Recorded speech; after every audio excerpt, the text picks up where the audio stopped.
할렐루야.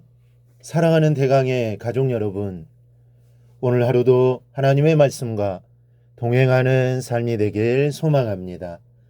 오늘 함께 나눌 하나님의 말씀은 골로새서 3장 20절에서 21절 말씀입니다.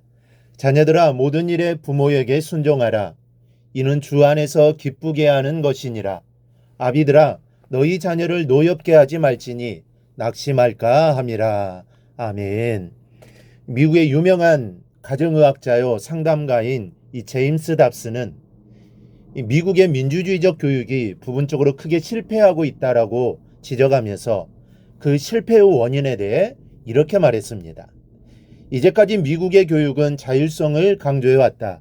그러나 자율성을 강조하는 그만큼의 농도로 책임감을 강조하지는 않았다.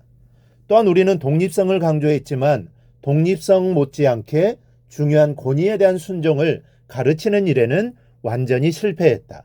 미국은 지금 그 실패의 열매를 거두고 있다. 이 제임스 답슨의 말처럼 미국은 지금 청소년 범죄의 홍역을 앓고 있습니다. 이 전 세계를 떠들썩하게 했던 미국의 총기 난사 사건도 청소년에 의한 범죄로 이 전 세계를 주도한다는 미국의 교육에 있어서 얼마나 심각한 문제를 안고 있는가를 보여주는 이 단적인 예라고 할 수 있습니다. 아이들을 자율적으로 기른다고 매를대지 않고 독립성을 키워준다고 이유로 어른이나 부모의 권위에 대한 순종을 가르치지 않는다면 그 사회의 미래는 뻔한 것입니다. 우리나라의 현실도 결코 낙관적이지 않습니다. 이제까지 우리는 그래도 우리 아이들이 일본의 아이들보다는 범죄로부터 자유롭다라고 생각해 왔습니다. 그런데 얼마 전 한국형사정책연구원에 발표한 통계에 따르면 우리나라 청소년들의 성범죄율이 일본의 3배나 된다는 겁니다. 인구 10만 명당 10세에서 19세 청소년의 성범죄 비율이 일본은 6.2명인데 우리나라는 19.9명으로 직배된 것입니다. 그것뿐 아닙니다. 비교적 가벼운 범죄인 절도 범죄율만 일본에 조금 떨어질 뿐 이 청소년의 강도 범죄율도 일본의 3.5배나 되는 압도적인 우세를 보이고 있습니다. 그리고 강도와 절도는 어른들보다 각각 5.2배 또 7.2배의 비율로 나타나서 이 청소년들이 성인과 비교할 수 없을 만큼 강도와 이 절도에 손을 대고 있는 심각한 현실을 보여주고 있습니다. 이것을 도대체 어떻게 해야 할까요? 여러분, 어디서부터 어떻게 잘못된 것입니까? 이것은 이 가정의 문제입니다. 이 가정교육의 부재입니다. 이 부모들의 무분별한 보호와 기준 없는 교육이 우리 아이들을 이렇게 만들어 놓고 만 것입니다. 이 신앙의 가정들만이라도 아이를 올바로 가르쳐야 할 것입니다. 아이들을 범죄로부터 구원하는 길은 오직 성경으로 돌아간 이 교육밖에 없습니다. 오늘 본문은 자녀들이 부모에게 순종할 것을 말씀하고 있습니다. 먼저 이 자녀는 부모에게 복종하는 것이 근본입니다. 성경은 아내들에게 남편에게 복종하라고 말씀하고는 자녀들에게는 부모에게 순종하라고 말씀하고 있습니다. 물론 순종보다 이 복종이 더 강한 표현입니다. 그러나 원문을 보면 이 두 단어는 바꾸어 번역되었어야 합니다.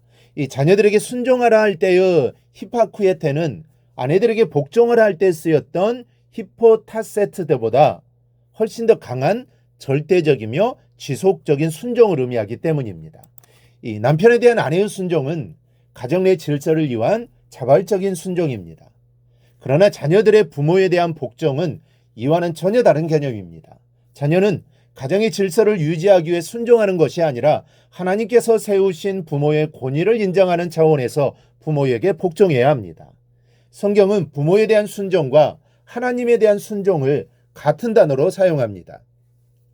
부모의 권위를 무시하는 것은 하나님의 권위를 무시하는 것과 같다라는 말씀입니다. 그러므로 아이들에게 어려서부터 부모의 권위에 복종하는 법을 가르쳐야 합니다. 부모에 복종할 줄 모르는 아이는 하나님의 권위에도 복종하지 않기 때문입니다. 아이에게를 죽이지 않아야 한다고 해서 부모에게 복종하는 것을 가르치지 않는다면 이것은 아이로 하여금 가장 귀한 것을 잃어버리게 하는 불행입니다. 아이들에게 자유를 누리게 하는 만큼 책임을 강조해야 하고 독립성을 지켜주는 만큼 권위를 알게 해주어야 하는 겁니다. 그러기 위해 부모가 먼저 본을 보이는 것이 중요합니다. 가장 좋은 교육은 보여주는 것입니다. 내 부모에게 복종하지 않으면서 아이들에게 복종할 것을 요구하는 것은 어불성설입니다. 그러니 여러분 먼저 효도하십시다. 그리고 아이들에게 어른들에 대한 공경과 분명한 효를 가르쳐 주시기 바랍니다. 둘째, 부모에 대한 순종은 주 안에서 해야 합니다.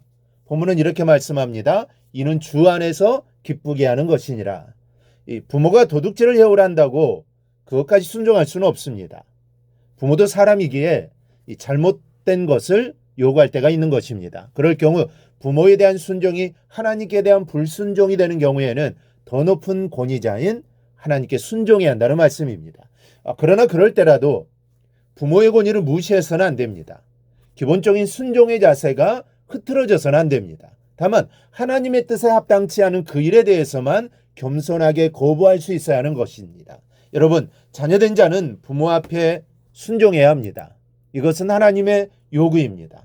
신앙이 좋다는 칭찬을 수없이 듣는다 해도 부모 앞에 불효하는 자의 신앙은 거짓이요 위선입니다. 그러므로 우리 모두 부모 앞에 순종하는 자가 되시기 바랍니다. 여러분 효도하십시오. 윗사람을 공경하시기 바랍니다. 그래 하나님의 기쁨이 되는 삶을 살며 또 하나님의 축복을 받는 삶을 살아가기를 주님의 이름으로 축원합니다. 오늘 묵상한 말씀을 굳게 잡고 삶으로 실천하며 살아내는 대강의 모든 성도들이 되기를 축복합니다.